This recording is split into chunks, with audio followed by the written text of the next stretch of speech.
Hello, folks. Good morning, good afternoon, good evening, wherever you are.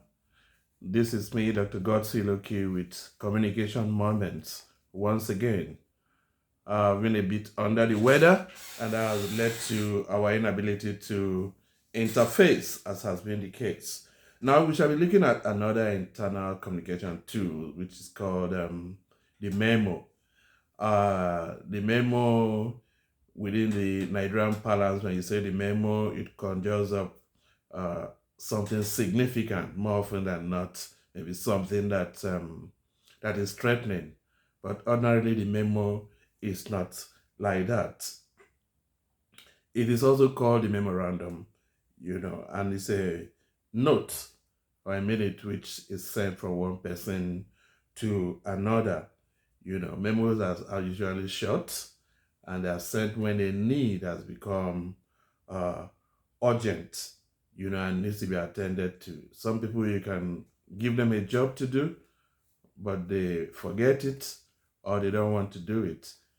And you have your deadline at the corner. You need that job to be done. So as a manager or as a colleague, you can send a memo. It also serves as a form of record that, look, this man or this lady has been reminded and he or she has not attended to that task. Memos are brief business documents which are used internally. Memos are not used internally to inform and then persuade employees concerning, it could be a business, a new policy, a new business policy, or it could be a decision that has been taken. It could be a procedure or an action. You send memos about it. Like other communication tools, we've noted the memo should be brief. It should be brief, it should be straightforward, and it should be easy to read. You don't need any high sounding word in memo. You don't need any, you need informal words in memo because they're formal documents. So you use formal words to address the content of a memo. It informs members or staff about important facts or details which are related to the organization. We have some common purposes of the memo, which include details about change. Maybe there's a change in the organizational structure or a new leader has been appointed. You can send a memo. You have the organization's policies, like we've mentioned. A reminder, like we've also mentioned, that look, you need to get this done. A reminder about deadlines and other important dates. It could also be a reminder a colleague is wedding and you send a memo. It's okay. Remember, on so and so date, he or she is getting married. We should all be there, and you state the date.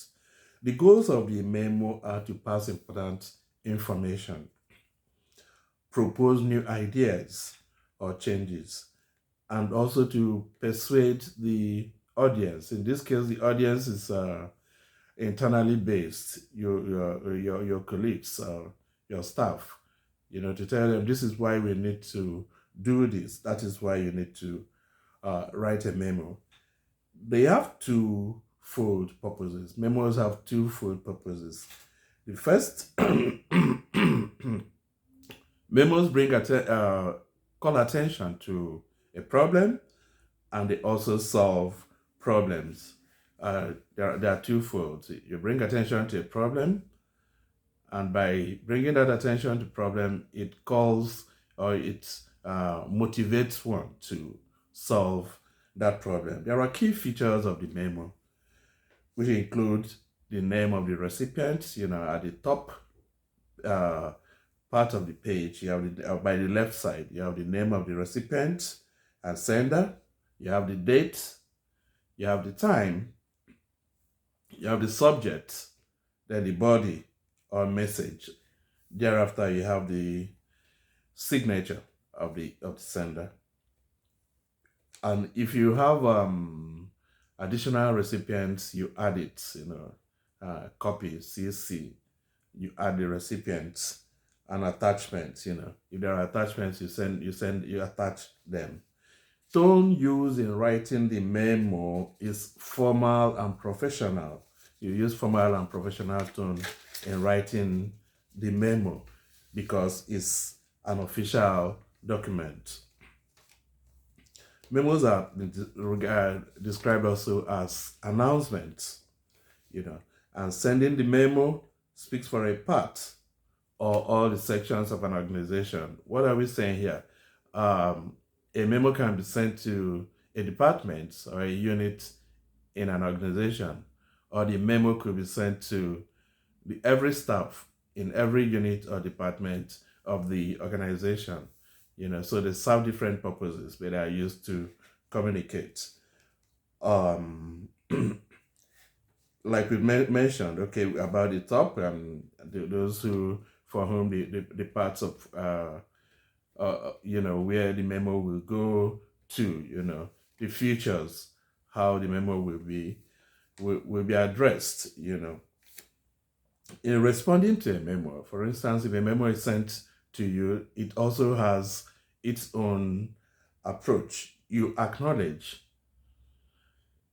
the main subject of the memo, and you also acknowledge the receipt of the memo. Because if you don't do that, it is believed that that transaction is not complete, and it could be read as insubordination. So if a memo is sent to each individual in a section, you acknowledge the receipt. You state refer to memo dated this, that with now, on the need to attend a wedding, or the need to be urgent or be early to work. I hereby declare that it has been received, and you sign, So those are the features of the memo that I would want for us to look at. But like we say in this channel, we have some other burning issues. And in my country, Nigeria, we do not lack for the dramatic, but this the trend is becoming disturbing. Not only disturbing, but because we probably do not seem to learn from history. Social media applications, social media itself has been designed in such a way that it builds communities, and in building communities, information goes viral. Information goes viral, and it creates it has a lot of effects. And the current trend whereby we stereotype a particular ethnicity, and with all kinds of unusable words, that tend to exterminate, should not be something that will be found in the Nigerian polity, fraught with a lot of tension.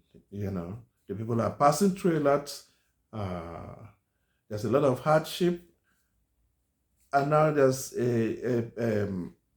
I call it a particular design to create disaffection among different ethnicities.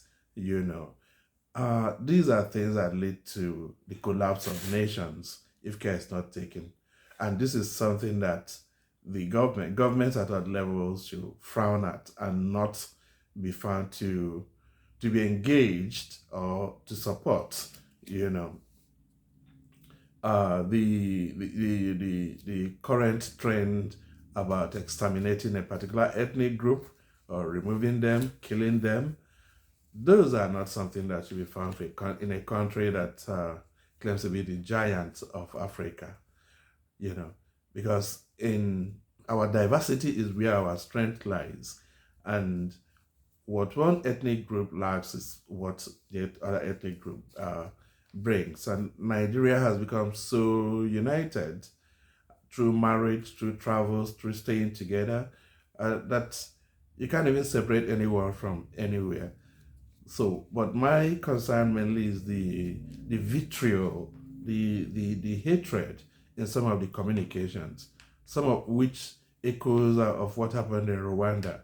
Not only in Rwanda, even in Nigeria. as much as possible, we should tone down these genocidal comments, utterances. At the end of the day, if one ethnicity leads, it is to the detriment of the other ethnic groups. And if it's being used as a political tool, it's so unfortunate, because when we succeed to create such chaos and division, who then will be there to be ruled? Please, as much as possible in our communication, especially on social media, either as government, either as individual, either as groups, we should avoid genocidal ethnic remarks, that will pit one ethnic group against the other. Thank you very much. This is me, Dr. Godswill Oki, with Communication Moments. For your training, consulting, we are there. For your advertising and proposals, we are also there. And for your research efforts, we are there. Thank you, and God bless you. Thank you all for the comments. Please endeavor to subscribe, share, and so that whenever we discuss on this channel, you will be able to get them. Put on your subscription button, as it is said. Thank you once again. I'll be with you in the next few days. Thank you, and God bless.